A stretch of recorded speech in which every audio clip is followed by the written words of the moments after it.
আসসালামু আলাইকুম, আমি সুবর্ণা আক্তার। আমার এদিকে হচ্ছে বীরাঙ্গনা।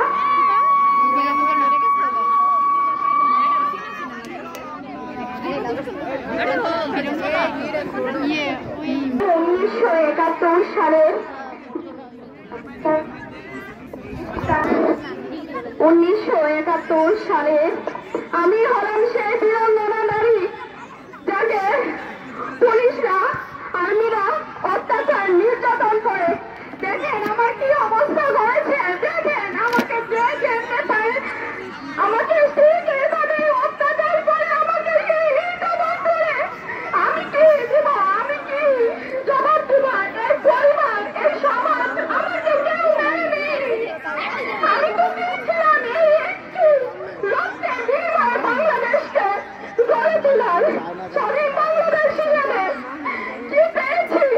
আমাকে যে অত্যাচার করেছে, নির্যাতন করেছে, সেই নির্যাতন আমি আমাকে বললাম বাবা আমাকে জেলখানা থেকে নিয়ে